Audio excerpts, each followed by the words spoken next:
Start this regular council meeting for July 13th, 2021. We're going to stand and start with the Pledge of Allegiance.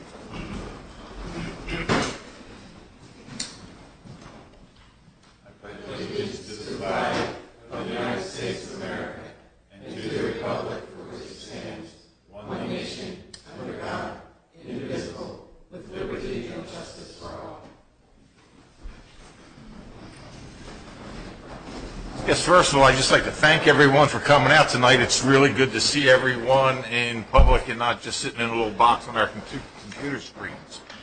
Roll call. Councilperson Leary. Here. Councilperson Day. Here. Councilperson Smith. Here. Councilperson Saunders. Here. City Administrator Bill Berthel. Here. And we also have with us Jeff Bergstrom, Fire Marshal. We have our city lawyer, sorry about this, solicitor, Dan Lasco, and Chief of Police is in the back, and Janet Carlin's here. We'll start with the approval of the minutes for the June 8th public hearing, the June 8th regular meeting, and the June 21st budget meeting. Have a motion for approval? So moved. Second. All in favor? Aye. Can we have the report from the treasurer, please? Good evening. Good to see you all. This is the unaudited report of the Treasurer's report of June 30th, 2021. Total unrestricted funds, $5,515,571.46.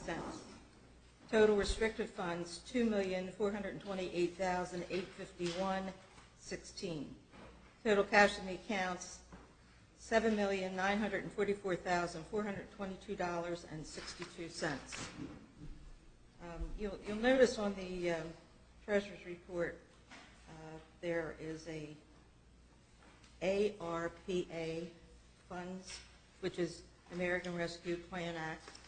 So that's reflects the half of the $2 million that we are getting from the plan, the rescue plan. Also, something new on this report is the MMF savings, which is monies we got from the legislature.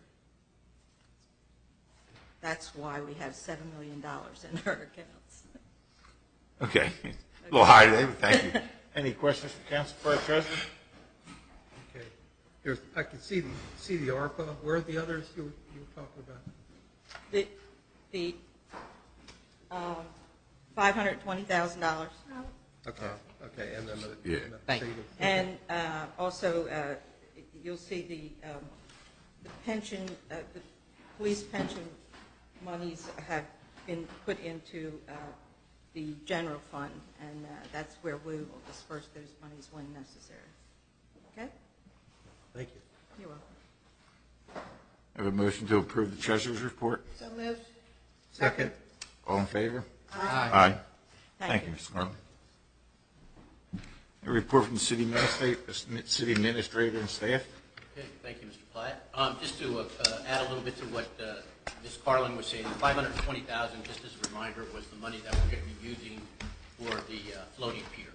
Okay, and that's the money that came that she's referring to there. And then, of course, the art money, which I'll talk a little bit about in my discussion at council. But first, I'd actually like to start with some really very good news. At the recently approved bond bill and championed by Senator Poore and with the support of Representatives Minor Brown and Representative Frank Cook, the city will be receiving $975,000 out of that bond bill. These funds should allow us to complete the floating pier, which I just alluded to, the 520, should allow us to complete that. It will go to repairing the HVAC system in the gutters at the police station. We'll be allocating some of these funds to the street repairs that we identified during our budget process. And this should allow Goodwill to now be able to complete their rescue dock that they've been planning for some time. I will say this, that out of the $975,000, $150,000 has also been allocated to the senior center for capital projects that, of course, they decide they need or want to do. So I think we really need to give a big thank you to Senator Poore, our representatives Minor Brown and Cook, for helping to champion these funds and promote these funds for the benefit of the city. Obviously, any additional funds like this go a long way in helping us to accomplish the goals and needs that we need to do. So I think that's a good start. Can we send a thank you letter from the council? Yes, absolutely. Sure. Just to be clear, Bill, that 520,000 for the floating dock, that was already set aside. Correct. But I think that's what the treasurer was referring to. Right, but this. Yes, that's correct. That has already been in there. So the 975, We have not received that. that's above and beyond. Correct. Right. Right, Okay. that's correct. So with the 975 and you subtract the 150 for the senior center, it's 825,000 that will go to those projects I just mentioned. But as a whole, the city is a beneficiary of the 975. Good deal. Yeah, it is a good deal. Real quickly, the boat lease, which I know we talked about last month, Mr. Lasco's close to finishing that up, and we should have that done by the end of the week, Dan? Yes. Okay. Of course, once we get that out, we'll follow up with that. And then again, to the treasurer's comment about the American Recovery Act funding, I do have Dan right now researching some of the qualifications, if you will, the things that we possibly can do with those funds, with our intent, and I think I've mentioned this to council, our intent is to have a better understanding ourselves of what those funds can be used for, and then probably go out and hire someone who can actually help us write a plan or determine exactly what we can use them for. So now there's a meeting next Monday with the state for us to look at and to assist us with potential companies that we might be able to reach out to for the purposes of helping us identify what these funds could be used for. So hopefully I'll have more information then. But again, I want to make council aware of the fact that obviously, as was with the CARES Act, it is a process, but we have taken the 1.4 million, actually 1,455,000. We do have, we've already received, which would be half of the 2.9 million, which we intend to, at some point, hopefully qualify for. So, Mr. President, just to clarify, we have no intention of spending that money right now until we figure out exactly what we're allowed to do with it. I mean, it's pretty much restricted funds at this point. Absolutely. Okay. I mean, if I may just, and this may answer your question. Yes, and if, again, as council recalls, this now with the CARES Act, that money was more of an emergency type spend at that time. And I think there were, I will say, less restrictions from what I can tell with what we have here. But again, it was, okay, you need to get this money spent. It has to be done by, well, these have a drop dead date as well, but those drop dead dates for those funds were much quicker in time.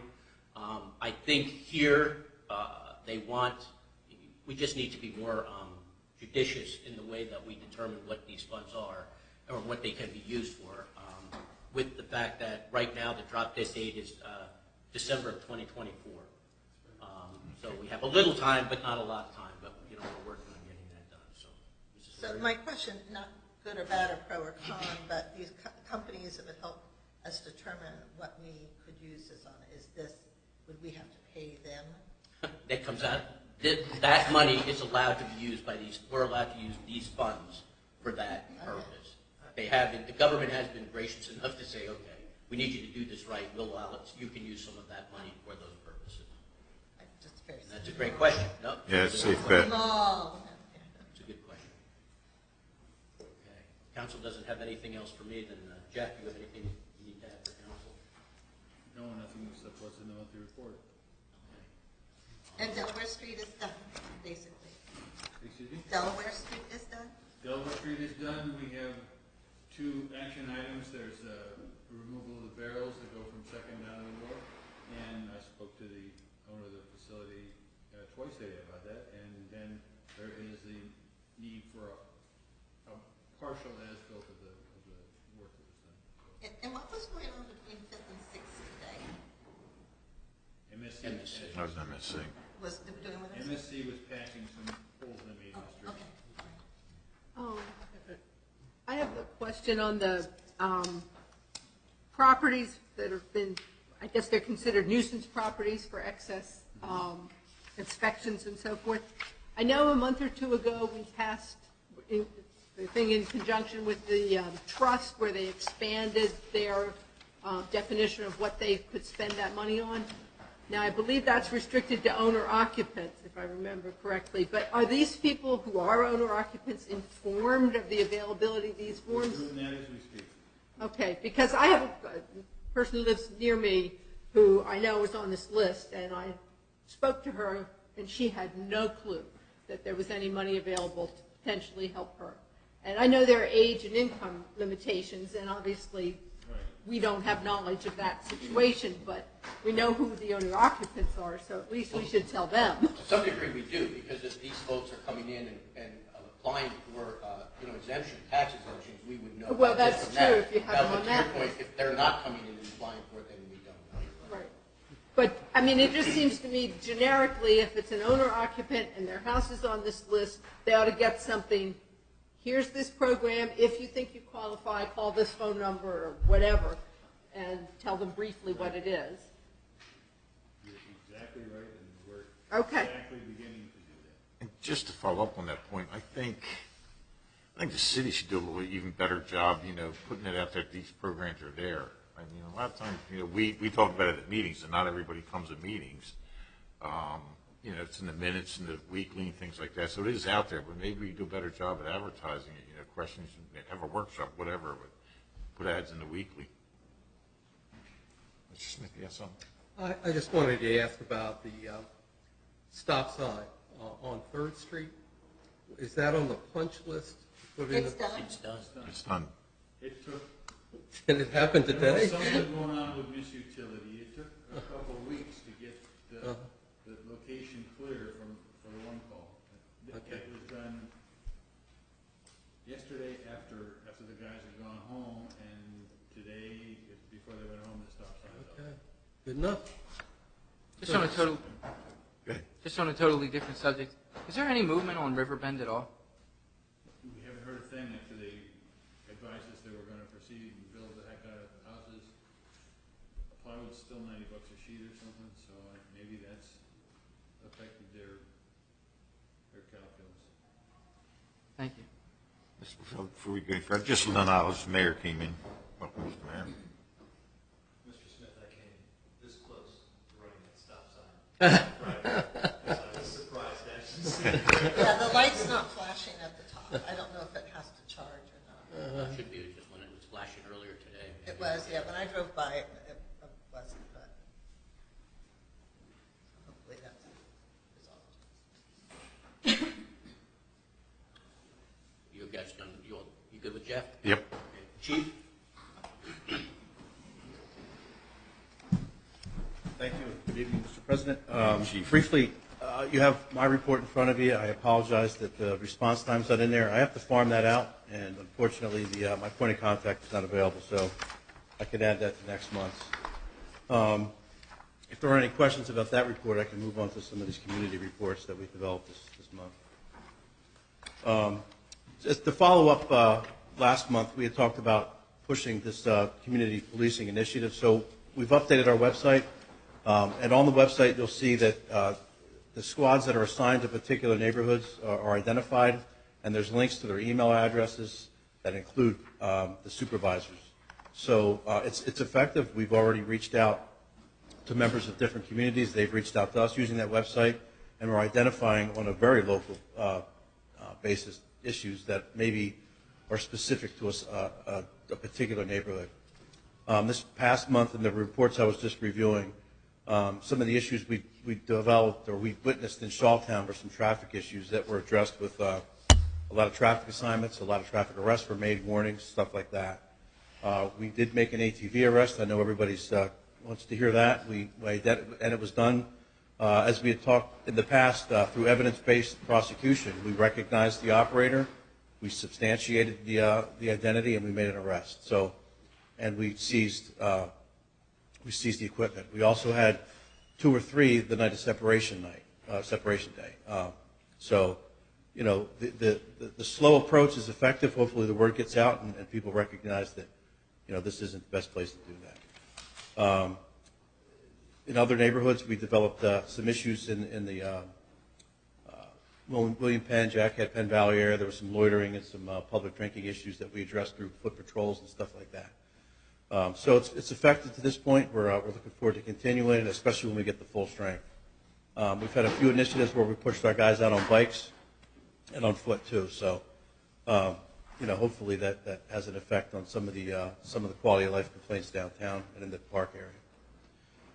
I just about an hour ago signed an agreement to participate in the Leave Behind program. I had talked about that several months ago. It's been pushed out to us, so I've signed the agreement. Our guys are just going to go through a quick 23-minute video. We'll be given supplies so that when we go to an overdose, if the family is not in possession of any Narcan, we can provide it after, and then provide some training. So the slow increase in how we deal with this is we're seeing an effect in the dramatic drop in overdoses and certainly in overdose deaths. So as we get better at this, those numbers are dropping. We know they're still overdosing, but we're not getting the call because they're treating it with Narcan. Not exactly what we wanted, but it's the deaths that at least in this area, that we're seeing a dramatic drop in. So that's all I have. If you don't have any questions. Any questions from council? Could you introduce the officer with you here tonight? That's Patrolman Andrew Davis. He's been with us about 3 years? 4 years. I took a year off. Just get a chance to meet the guys as they come in. Yeah, he is assigned to B Squad, which deals with Dobbinsville and the downtown area. Did I do that right? All right. Welcome. Thanks. Were you ever find out about that accident at the railroad? I don't have an official report. So we have, we have some word of mouth stuff, but and I know I promised I was going to work on getting that, but I don't have the official report. So I will, if I get it after this meeting, early enough before the next meeting, I could publish it on, I'll find a way to push it out. Yeah. So probably text him. Mr. Mayor? Chief, at Separation Day, you guys had a lot of assets, including drones. Can you talk a little bit about that? Is that something that we might see at other events? So that is, and I know we talked years before, really before COVID, during some of the events that we handle, that would definitely be one of those tier 1 events that would require a lot of assets. So we had a lot of support from the Wilmington Police. That was their drone unit. They are incredibly efficient with those drones. So yeah, the idea is we got a lot of support from fire police so that they man the intersections. In the past, our officers were tasked with that responsibility, and that limits their ability to respond to an issue in the park. So we were able to free up all of our police officers to deal with those types of issues. So yes, that was a very modified version of what you may see next year. And as it's a vision to look for, and it may develop questions, between now and then. But the goal is to restrict as much traffic as we can, so that they're not mixing with pedestrian traffic for an all-day event, and have resources to help manage those intersections, allowing residents to come and go as they please. Chief, I have one. One quick question. You've seen a lot of things on Facebook about the trail, the Markel Trail. Kids harassing people, so forth and so on. I know that's not the city, but are the rumors true? Because, like I say, you can't tell from Facebook. Right. Yeah. Facebook could be a dangerous source. Correct. But we do recognize there's some issues, and to the point where we allocated funding to put our bikes on the trail using violent crime funds. So just by the nature of the grant, we have to articulate that there's some issues. So yeah, we've had some thefts, we've had some disorderly conduct, but we've had some pseudo robbery kind of situations there. Not necessarily in our jurisdiction, but close enough that it affects us. So we're trying to put guys and girls out there as much as we can. We want to double them up, so that's an issue, especially when they're on bikes. But it's not off the hook by any means. So, but yeah, there are enough issues that we were able to allocate some funds to deal with it. Do we have any major issues with the Separation Day? No, It seemed like it was peaceful. It was very uneventful. Yeah. I think we had one medical call that, we assisted on. Thank you. Thank you. Thank you, Chief. Council Communications, I just Mr. Smith. kind of a small thing, but Newcastle isn't recognized very well in the media beyond the town itself. The Weekly does a fine job, but the News Journal and other forms of media do not. For instance, we got a brand new restaurant and coffee house, and there was nothing in the News Journal, although they have openings all over and also reviews. So I've been trying to correct that, and I think we do need to make an effort to not hide our light under a bushel and let folks know what we're doing and the good things are happening in Newcastle. There is a new director, executive director of the Greater Wilmington Convention and Visitors Bureau, and she's going to be visiting in about a week. And she had a Zoom call. Is that this morning? Yes, yeah, because I was on it. Okay, it was this morning. And so we need to make those connections as well, I believe.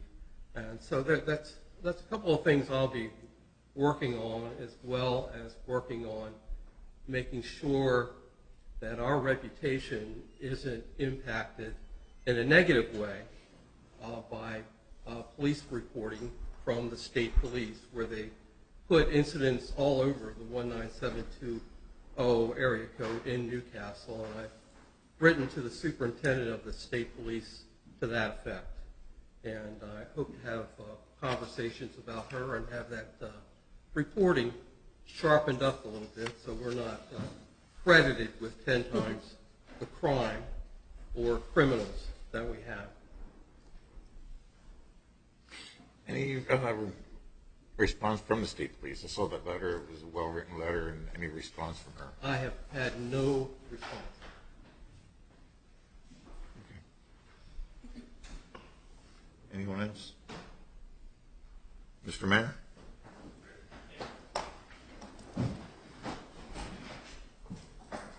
Good evening, everybody.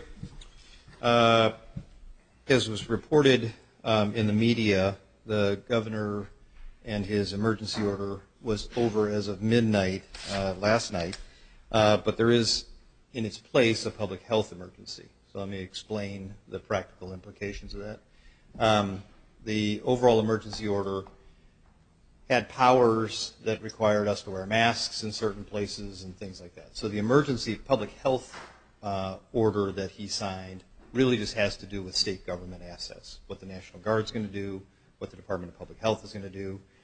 It does have some implications for the healthcare industry about charging for vaccinations, which they can't do, testing, which they can't do because all that's been covered with federal taxpayer money. So that is in place. It doesn't have the implications on businesses in general or the public in general. It's really just an understanding of how he wants to organize state government assets as this continues.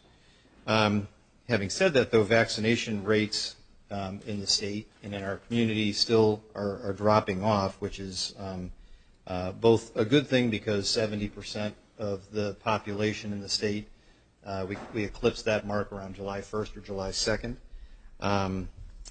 where we have about 70% of our population has been fully vaccinated. With at least one shot. About slightly, right around 50% have been fully vaccinated. We're really lagging in the age demographic of 18 to 35 years old. And so if you can encourage anybody in that age demographic to get vaccinated, that'd be great. Hospitalizations, as of earlier today, there were 34 in the state, which is very low. There's a common denominator, and you've seen this probably in the national media too, about 99% or higher of the folks that are hospitalized at this point are people who have not been vaccinated. It's a very troubling and a very avoidable circumstance.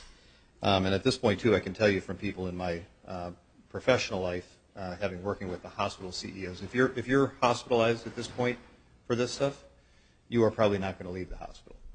The success rate is quite low. You are probably very, very, very sick, and it's a avoidable circumstance. On to something a little bit lighter. Let me mention that compliments of Delmarva, we were able to secure some resources, my goodness, about 2 years ago, to put some markings on the streets to help direct bike traffic through the city. Worked with Mr. Smith and Mr. Barthel and others to get those, and they're now down on the streets. I saw them in different places as you come off the path in Shawtown, and as you get directed up to where the biking assets are to park your bike, et cetera. Those are now on the street, and I think they look terrific. So appreciate everybody's help with that, and we thank Delmarva Power for funding all of that. Our Arts Council meets Thursday. Been working with Mr. Barthel. There's a strong chance we will have another movie in Battery Park on September 24th, which is a Friday night. So stay tuned with that. We understand that the vendor is available, and we understand the costs. I think the city administrator covered quite well the additional funding that's come to the city, and but I also want to acknowledge Bill's work on this, Tim Moore's work on this. There were a lot of people who worked collaboratively to get that extra almost $1 million into the city, and that's extraordinary. You can look at the other 54 units of municipal government in the state, 57 if you count the counties, and we did quite well, quite well. And again, a public thank you to Senator Poore, Representative Minor Brown, and Representative Frank Cook. And thank you for your efforts. Thank you. And also tonight on your agenda is I'm reappointing Vera Worthy and John Lafferty to the Planning Commission. I think both have served quite well over time, and I've had conversations with Mr. Baldini, who's here tonight, and he believes all are worthy of reappointment. And finally, I'd like to, I've mentioned this once before, but I've had a couple people approach me that they think we should have a citizenship award of some sort to acknowledge people who've done some pretty extraordinary things in our community over a long period of time. And so if any of you have any thoughts or ideas about the criteria, the frequency, or anything related to that, feel free to reach out. So thank you. Thank you, Mr. Mayor.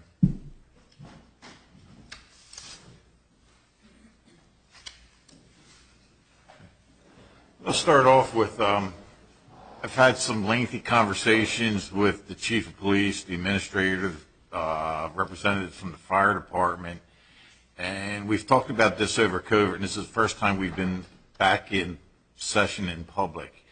And all the experts that I've spoken to, this is not a safe room to meet in. It's one way in, one way out. It's an old building. In the days, times that we live in, we really don't know what's going to happen. So temporarily, for how long I'm not sure, but we're going to move meetings, any board meetings, HAC, Board of Adjustment, whatever, will be moved to One Municipal Drive, and they'll be carried out there. That room holds about probably 20, 25 people, so it's not a bad size. And the council meetings will now be held at the senior center. We would have done it tonight, but there's conflict of schedules. There's no sense in tying up police resources to be here, and I just think it's better for everybody's safety. So that'll start next month, and we're going to advertise that in the weekly next couple of weeks, just so everybody knows that we will be meeting at the Newcastle Senior Center in the future. Also, city's going to be involved with the Water Infrastructure Finance and Incentive Act. It's basically rehabilitation of the sewer systems throughout the county. There's no cost to the city. City of Newark, the town of Newport, Ellesmere is involved, and so are some other things. And it's just to protect the Chesapeake Canal and the Delaware Canal and getting the sewage to Wilmington. So we're discussing a letter of agreement that we're with that. So with that, any other questions? Yes, Mr. Do you have any costs or fees associated with moving to the senior center worked out, because we have to have equipment and stuff? It's minimal. I mean, Mr. Marthel's working on that, but that's minimal. All we have to do is record it. Bill, did you have a cost? Yes, that's, Yeah. Mr. Platt, if I may. Yes, the senior center's not charging us rent to be there. Obviously, as the council president just indicated, the council will be the only group that will be there on a monthly basis. The other committees will be meeting at One Municipal. As far as the cost, as Mr. Platt pointed out, we are looking at upgrading the system that we have, which is rather antiquated to begin with. And so, to his point, I don't believe it will be a significant cost for us to do that. But I don't have numbers right now.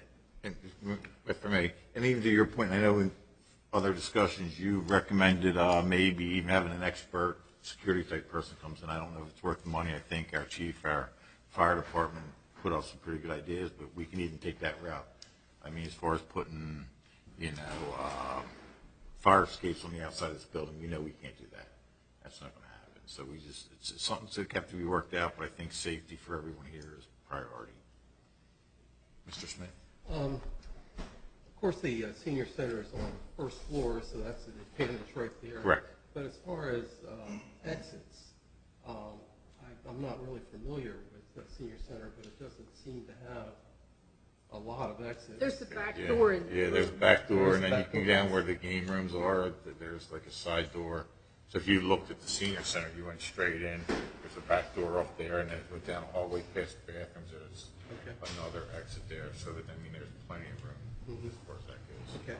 And if I, again, may, Mr. Platt, just add, we have through the years held meetings at the senior center. Well, larger crowds, correct. Correct. Correct. And like I said, if it doesn't work, I'll be the first one to say, let's look for another venue. But it's worth a try. And anybody with ideas, email me, please. I guess my only concern is, I mean, you hate to have to think about it, of course, but in a shooter event, there are large windows. And so somebody could stand in the parking lot and you're right, and it's not a perfect world. There's no It's not- perfect right. location, I realize and, that. You know, what's the electrical in this building? Nobody knows. So it may not even just be a shooter event. It could be a fire. Well, yeah. It could be somebody having a stroke and trying to get an ambulance crew in here to get, or a heart attack and getting them down the steps. And Right. Oh, sure. I realize that's probably the so least likely right. problem. I mean, it just could be the everyday occurrence that we're going to run into. And that's all I have right now. We're going to take comments from the public on agendas items only. So if anybody has any comments, please come forward, sign in, and no comments.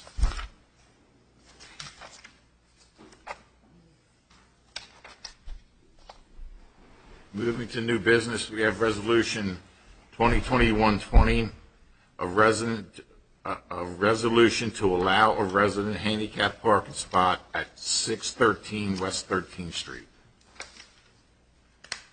Do I have a motion to read the resolution? So moved. Second. Whereas a resident at 613 West 13th Street who is disabled under the definition provided in section 172-7 of the city code has requested that the city install a handicap parking spot in front of their house. And whereas the handicap parking spot will allow the disabled resident to enter their house through the front door utilizing handrails and will alleviate the issue with a shared driveway facilitating access to their house more easily. And whereas section 7219 of the city code provides that handicap parking spaces on a public street may not be designated as reserved for disabled resident exclusive use of said resident if said resident has off-street parking available. And whereas City Council supports the public policy making reasonable and acceptable accommodations for disabled persons and acknowledge that parking on public right-of-ways must be evaluated by case-by-case basis considering the facts, circumstances affecting the public safety and the convenience unique to each case. Now therefore hereby resolved, City Council approves the request from the disabled resident at 613 West 13th Street to install a handicap parking spot in front of the residence, and the resident's parking space shall be generally available to use by any person deemed pursuant to the provision of Section 7 or 172-7 of the City Code. I don't know if anybody's went out there, but we have the pictures in our packet. I did actually take a ride out there last night, and it is pretty tight parking as far as that goes. There's 2 parking spots in front of the ladies, in front of this residence, and two driveways on the side. I walked over yesterday and took a look, and the resident sent us an email and speaks about the fact that if someone parks carefully right up to the edge of the driveway, then there's room for a second car in front of that lot. And the resident is absolutely correct, but if somebody parks in the middle of that space, then there's not room for a second car. I also noticed that the neighbor on the other side, not the neighbor with the shared driveway, has their own driveway. And the 2 houses across the street all have their own driveways, not shared. So that to me seems to mitigate, reduce the need for parking, street parking for the residents immediately adjacent to this home.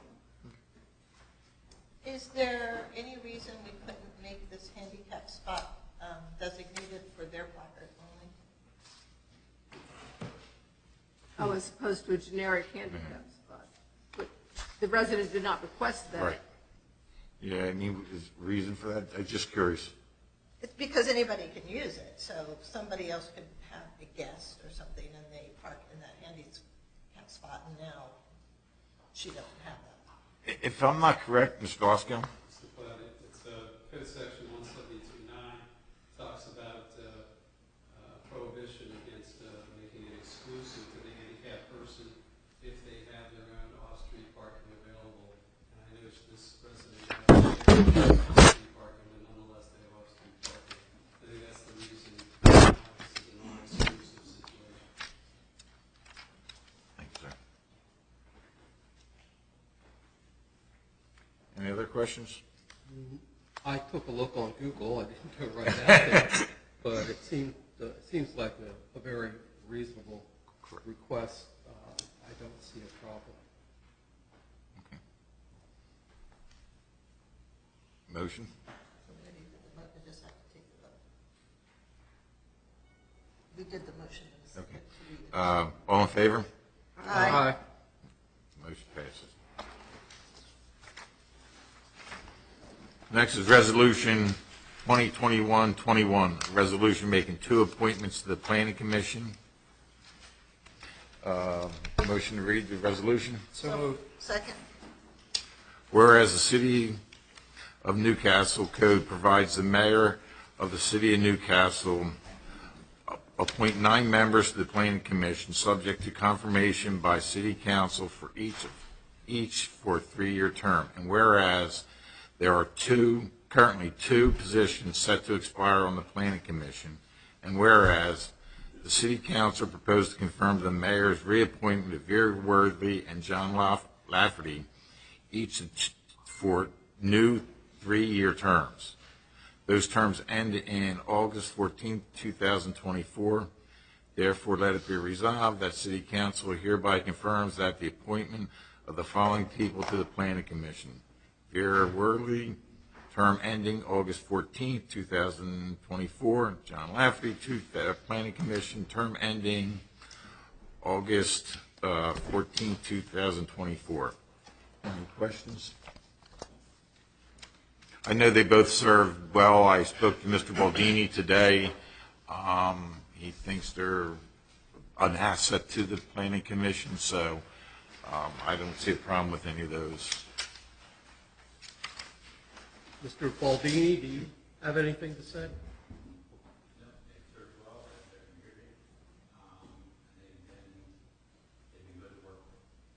And I'd just like to thank them for service, just to take a second term around. So I mean, it's hard work. Everybody knows how hard it is, so it's not as easy as it is. We have a vote on the resolution. All in favor? Aye. And resolution passes. Next would be public comments on the floor. Anything anybody wants to speak about, they can come to the microphone and just sign in. They can feel free, you have 3 minutes.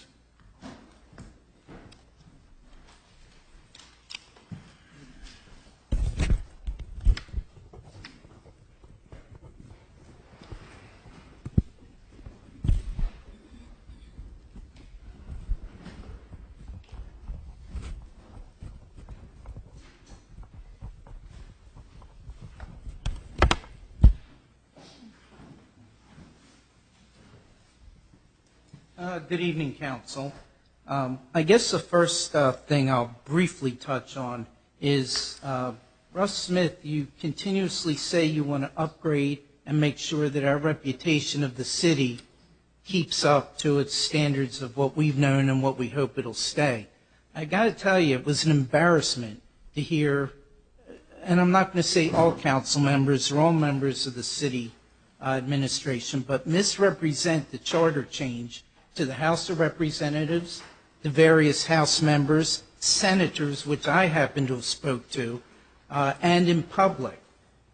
So if you're looking to upgrade the feel and the reputation of the city, please do us as residents a favor. Do the right thing. Make sure that things are done in the public's favor, and that it's just an embarrassment. When was the decision to have public meetings instead of strictly Zoom meetings? When was that? Mr. Platt, if you'd like me to answer that, and I don't mean to interrupt you, sir, I'd be happy to answer that question. Please do. Okay. When it happened, Mr. Gross, was on June 22nd. Okay, we were made aware by the state, okay, that as of June 30th, meetings had to be done in public. We were made aware of that very last minute.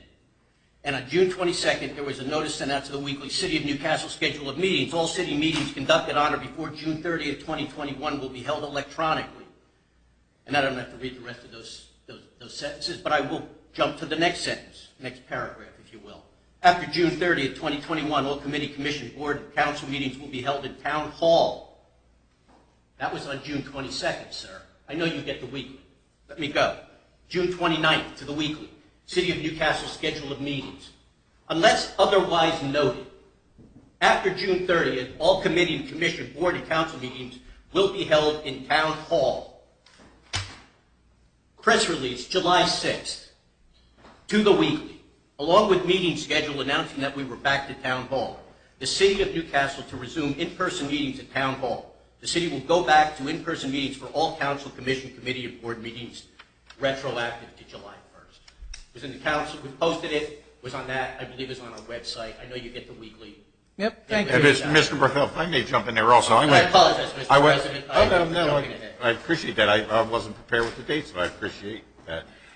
Ms. Leary, I think you remember when we both started on council, we actually discussed at one point being allowed to call into meetings, and I could be sitting in Cape May right now and I would be allowed to call in, but our charter actually calls for meetings to be held in public, not on Zoom, not anywhere. It was voted down by that council, and we are following the governor's guidelines. So if you don't like the procedures, hold over. All right. Well, like Call I the said, senators you're talking to. I think you should Your have time's up, also Mr. Gross. included Zoom. Mr. Gross, your time's up. I'll cover the cost Your of it. time's up.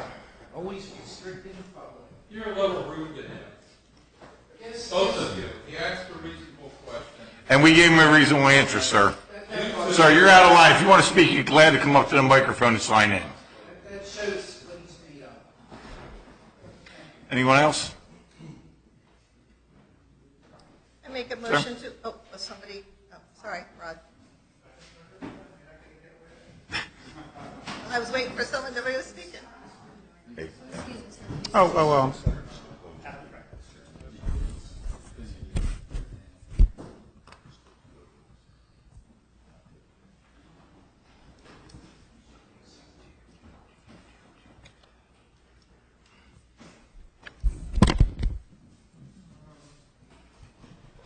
Okay, Rod Miller, East Third Street. I won't be long with this. I just wanted to make sure everybody on the council got a copy of that rather lengthy little email that I sent some time back.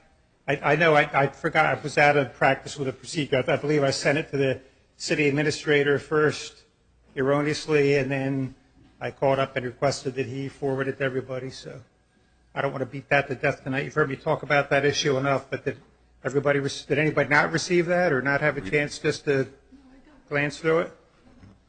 Okay. What I would like to do, if it would help, I could, recontact some of these city administrators in southern New Jersey, different towns that I talked about that adopted that ordinance some time ago. I mean, if that would help, I could do that. Would that make a difference? If maybe I got that for you to look at, or for the city's attorney, to look at. I mean, you've heard me talk about this enough. I don't want to really get into it heavily tonight, but I just on the surface of it, is there any like serious issues or problems anybody has just with a general notion of what I'm recommending? I mean, I know there's maybe a lot of details and things that you have to work out, but just the basic idea that have I gotten that across, that nobody's got any serious issue, that, we can't do that because it would lead to this or that? I think you're running some property rights as far as, you're talking about the rentals, correct? Well, I'm talking about residential. Parking and, No, I'm talking about the what became known where I come from as the anti-chop ordinance. And all it really does is, supersede or maybe add on to any existing ordinances that the city has, and it would just prohibit the owner of a residential property from chopping it up into more living units than it currently has. That's all it does. It doesn't restrict anything else, or everybody else. Everything's obviously grandfathered in, as is. It just from this point forward, it just says no. That's all. I'd be certainly interested in seeing the resolution, Rob. Okay. Don't we have an ordinance like that where you can't chop up a house? I think Mr. it has. Osco? We have zoning laws. Right. Right. So that multifamily units are permitted in certain zones. Right. Not permitted, for example, the R1 zone, single family. Right. So, that exists already as it is. We don't grant use variances in the city of Newcastle, so somebody in an R1 zone, for example, can't go to the Board of Adjustment and have their single family home chopped up into 2 or 3 units. So that won't happen. Okay. I'm happy to look at the ordinance if you Feel free. Okay. Any